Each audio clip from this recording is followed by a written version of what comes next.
Kanchipuram Varamahalakshmi Silks, the Grand Banarasi Mela. First time ever in Hyderabad starting from November 1st.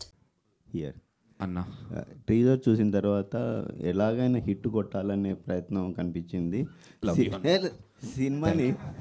Joke కదన్నా, నువ్వు first క్వశ్చన్లో hit అనే పదం అన్నావు చూడు, చాలు. కానీ ఆ హిట్ కొట్టాలనే ప్రయత్నంలో సినిమాని రోడ్డు మీదకి తెచ్చినట్టు అనిపిస్తుంది. రోడ్డు మీదకి ఏం తెలియదన్నా, కార్లో కూర్చొని అన్నా లవ్ యూ. అది చాలా చిన్న పోర్షన్ సినిమాలో. అబౌట్ సినిమాలో అయితే 1.5 minutes ఉంటుంది. బట్ మేము ఏమనుకున్నామంటే టెంప్లెట్ బ్రేక్ చేసి టీజర్ ఖచ్చితంగా రిలీజ్ చేద్దాం. ఏమనుకున్నామంటే నా ఆనెస్ట్లీ టీజర్ బాగున్నా బాగాలేకపోయినా అనేది, టీజర్ చెత్తగా ఉన్న పర్లే కానీ కొత్తగా ఉండాలి. ఐ హోప్ కొత్తగా ఉంది అని నచ్చిందని కూడా అనుకుంటున్నాను. జస్ట్ కాయిన్ చేయడం చెప్పాను. So the whole idea was కొత్త ప్రజెంటేషన్ చేద్దాం రెగ్యులర్ టీజర్స్ కంటే అనేది ఐడియా. సో ఐ థాట్ అలా వర్కౌట్ అవుతుంది అనుకున్నా. ఐ హోప్ అది అయిందని కోరుకుంటున్నాను. నందు గారు, చెత్త కొత్త పక్కన పెడితే బూతులు ఎక్కువైనట్లున్నాయి. I was waiting for you ma'am. Ma'am honestly చెప్పాలంటే మీకు అందులో వినిపించిన ఒక బూత్ చెప్తారా ఏదన్నా? చూసారా అంటే అందులో బూత్ లేదు. లేదు మ్యామ్, చెప్పండి ఒక బూత్. మీరు పలకలేకపోవడమే కదా. లేదు మ్యామ్, అక్కడ మీరు చూస్తే కనుక బీపేసాం మేము. ఒక్క బూత్ కూడా మీరు ఇన్ జనరల్గా ఎనీ అదర్ ఫిల్మ్తో బూతులు వాడినటువంటి any cinema, no comparison, with all due respect to all the fellow film makers, మేము ఒక్క బూత్ కూడా సినిమాలో వితౌట్ బీప్ అంటే ఐ అగ్రీ టీజర్లో దెర్ ఇస్ వన్ బూత్. మా సౌండ్ డిజైనర్కి చెప్పాను, అది ఎలా చెప్పాలో ఒకసారి మీరు చెవులు మూసుకుంటే ఇక్కడ ఉన్నటువంటి బాయ్స్కి చెప్తాం మ్యామ్, వద్దులే. ఆ బూత్లో ఒక బూత్ ఉంది మ్యామ్, అందులో గూని కూడా నేను సైలెన్స్ చేయమన్నాను. వాడు గూని చేయకుండా దాన్ని మాత్రమే సైలెన్స్ చేశాడు. బికాస్ ఆఫ్ విచ్ ఇప్పుడు sorry to say this, but సినిమాలో అది కూడా నేను మ్యూట్ చేసేసాను కంప్లీట్గా. There is no way that ఒక్క బూత్ పదం కూడా మీకు బీప్ వస్తుంది, అర్థమయ్యే వాళ్ళకి అర్థమవుతుంది. But nowhere does it feel lip సింక్లో కానీ ఎక్కడ కూడా ఇట్ డజంట్ ఫీల్ లైక్ మీరు ఫన్ లాగే చూస్తారు తప్ప ఒక హార్ష్ బూత్ వచ్చింది ఏంటో అనే ఫీలింగ్ అయితే రాదు ma'am. I can promise that.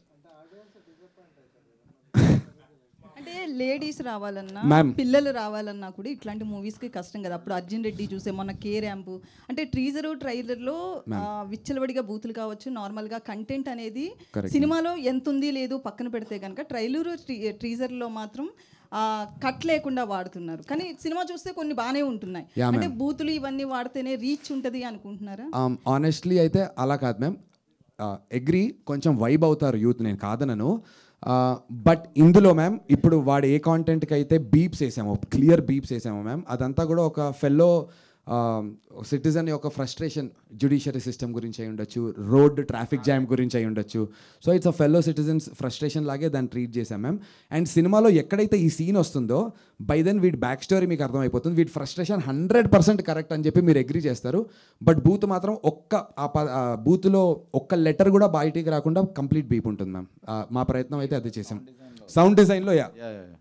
So also female audiences previews shows వేసే ఇక్కడ వరకు వచ్చింది మీకు తెలిసి ఈ ప్రాసెస్లో.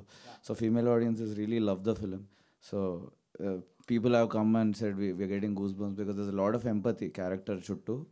సో అది ఐ మీన్ ద ప్రూఫ్ మీరు అడుగుతుంది ఫీమేల్ ఆడియన్స్కి ఇబ్బందిగా ఉంటుందా అంటే already the proof is in ఈ ప్రివ్యూ షోస్లో the female audiences really liked it. And also ma'am knowing Suresh Babu garu sir ఒప్పుకోరు మ్యామ్. నందు టీజర్ వరకు రిక్వెస్ట్ చేసి సురేష్ బాబు గారు ఒప్పుకున్నారనే అడుగుదాం అనుకున్నాను. సురేష్ సార్ చాలా పర్టికులర్గా ఉండాలి మ్యామ్. అండ్ ఈ సినిమాలో చూస్తే ఫస్ట్ హాఫ్ ఈ వైబ్లో ఉంటుంది, సెకండ్ హాఫ్ అంతా యామిని అండ్ ఒక అబ్బాయిని కూడా మీకు చిన్న బాబుని చూసాం కదా ma'am. Complete chemistry, it's only about family in the second half. And I promise మీరు సినిమా చూసి నాకు శ్రవ్య క్యారెక్టర్ చాలా నచ్చింది, అందు బాగా చేశారని చెప్పకపోతే మాత్రం ma'am 100% I can promise you that ma'am. You can directly tell me. Thank you ma'am. Thank you నందు. అన్న producer come hero come additional screen play writer cum ఇంకేదైనా ఉన్నాయా, ఏమైనా దాచేసారా? ఇవి రాసుకున్నాము. ఏడీ కమ్ స్పాట్ బాయ్ కమ్ అవన్నీ రాయలేం కాబట్టి యాక్చువల్గా కరెక్టే అన్న, అన్ని పనులు చేయడానికి నేను ఇష్టపడి చేశాను. ఇన్ఫ్యాక్ట్ ఈవెంట్ ఇప్పుడు జరుగుతుంది పొద్దున్న 11 తెల్లవారు 5 వరకు ఈ డబ్బాల మీద స్టిక్కర్లు నేను, నా డైరెక్టర్, మా హీరోయిన్, నా ఏడీస్ అందరూతో కూర్చొని చేసామన్నా. నాట్ దట్ నాకు కంప్లీట్ సపోర్ట్ ఉంది సురేష్ బాబు గారి దగ్గర నుంచి, రానా అన్న దగ్గర నుంచి నాకు బాయ్స్ని పెట్టారు. బట్ స్టిల్ ఆర్ ఇంటెన్షన్ మాకు ఎవ్రీ పోస్టర్ మేము అంటిస్తూ there a journey that I have. Every poster నా దగ్గర వీడియోస్ కూడా ఉన్నాయి. గాలి రాకుండా ఎట్లా అంటించాలి టెక్నిక్ కూడా కనుక్కున్నాం, అదే బబుల్స్ రాకుండా. సో ఎవ్రీ డబ్బా మేమే పెట్టాం. ఇన్ఫాక్ట్ దీనికి మా లైన్ ప్రొడ్యూసర్ వాళ్ళ ఫ్రెండ్స్ 4 ఉన్నారు కపుల్స్, వాళ్ళందరూ హెల్ప్ చేశారు. So every box here, every poster here is hand sticked by me and my entire team అన్న. No AI involved. No AI involved. Full analog. Full analog. All real. నందు గారు ఇక్కడ అన్న ఇంత కష్టపడి ప్రొడ్యూసర్గా ఎందుకు మారాల్సి వచ్చింది? ఎవరో ప్రొడ్యూస్ చేయలేదా? ఈ సబ్జెక్ట్ ఒప్పుకోలేదా? మీతో సినిమాలు తీయడానికి ఎవరు ఇష్టపడలేదా? ఐ లవ్ దట్ క్వశ్చన్ అన్న. నిజంగా it was a part of my skit. నేను చెప్పాల్సింది ఫ్లోలో మర్చిపోయాను. ఈ కథ ఒక వెరీ బిగ్ ప్రొడక్షన్ హౌస్ దగ్గర ఓకే అయిందన్న ఇనీషియల్గా. అక్కడ వాళ్ళు హీరోని మార్చమని చెప్పి అడిగారు. మేము కలిసి రాసుకున్నాం. నేను వరుణ్ 7-8 ఇయర్స్గా వీవ్ బీన్ ట్రావెలింగ్. నేను డైరెక్షన్ చేద్దాం అనుకుని వరుణ్ రైటర్గా వచ్చాను. నేను ఒక సినిమా డైరెక్షన్ చేయాలి. ఆ డైరెక్షన్ చేయడానికి తరుణ్ భాస్కర్కి ఫోన్ చేసి, నాకు ఒక మంచి రైటర్ని తరుణ్, నేను సినిమా డైరెక్ట్ చేద్దాం అనుకుంటున్నా, నాకు ప్రొడక్షన్ హౌస్ ఓకే అయింది. అక్కడికి వెళ్ళిన తర్వాత వరుణ్ని నాకు తరుణ్ భాస్కర్ టీం పంపించారు, తన్వి వీళ్ళందరూ. సో మేమిద్దరం కలిసి కథలు రాస్తూ ట్రావెల్ అయ్యాం. సో చాలా బాండింగ్ వచ్చింది. సో వీడి కథ పిచ్ చేసినప్పుడు నాకు బాగా నచ్చి, మామ నువ్వే డైరెక్ట్ చేయి, నేను హీరోగా చేసుకుంటాను, లెట్స్ పిచ్ ఇట్ అంటే ఒక మంచి ప్రొడక్షన్ హౌస్ అన్న, వెరీ బిగ్ ప్రొడక్షన్ హౌస్.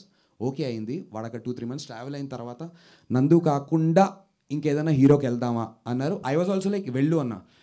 కానీ బయటికి రావడానికి కారణం ఏంటంటే ఏస్థెటిక్ ఆఫ్ ద సినిమా ఉంటుంది కదన్న. ఇప్పుడు ఈ సినిమాని 10 కోట్లలో తీస్తే ఆ టెక్స్చర్ టోన్ రాదు.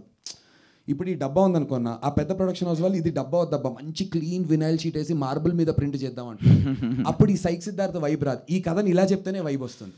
ఈ కథని ఒక లోకల్ షేక్పేట్లో చెప్తేనే వైబ్ వస్తుంది అన్న. సో ఏస్థెటిక్స్ మ్యాచ్ అవ్వక బయటకు వచ్చినాం ఇద్దరం కలిసి. And then we are like let's do it by ourselves. I don't want to create controversy, but ఆ స్టూడియో పెద్ద స్టూడియో, దే సెడ్ చెప్పొద్దు, నేను పేరేం చెప్పలే అంటే దే సెడ్ చెప్పేశారు ఆల్రెడీ, స్టూడియో అని చెప్పేశారు కదా. రామనాథ్ స్టూడియో, అన్నపూర్ణ స్టూడియో కాదన్న కాదు అంటే స్టూడియోస్ అని అలా లాంగ్వేజ్ బట్టి వెళ్ళలేరు సార్. అంటే అలా ఒక సంస్థ. So and by the way 2 తప్పు, సో డజంట్ కౌంట్. సో ఆ సంస్థలో the part that made me come out and say let's do it ourselves, దీన్ని ఫ్రెండ్ క్యారెక్టర్ చేయమన్నారు. నేను I can't see that. So I was like, and అక్కడ చాలా limitations పెట్టారు. ఇది ఒక ఫ్రీడమ్తో చేయాలి ఫిలిం. మీరు ఫిలిం ఎస్థెటిక్ చూస్తే చాలా ఫ్రీడమ్తో మీకు కనిపిస్తుంది. ఆడియన్సెస్ కూడా ఫ్రీ అవుతారు. ఏదో మేము ఫ్రీడమ్గా తీసినట్టు కాదు, ఆడియన్సెస్ కేర్ ఫ్రీ ఫీల్ అవ్వాలని తీసిన ఫిలిం ఇది. అండ్ ఎడిట్ గ్రామర్ కూడా కొత్తగా ఉంటుంది. ఫిల్మ్ మేకింగ్ గ్రామర్ కొత్తగా ఉంటుంది. సో అలాంటిది సంస్థలో ఫస్ట్ డైరెక్టర్కి అలో చేయరు సార్. ఓకే.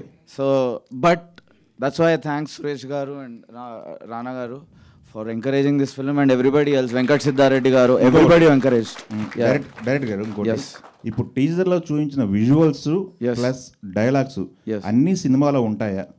లేవు sir. Actually a part of the teaser currently కట్లో లేదు, బట్ మరికొంత ఉంది.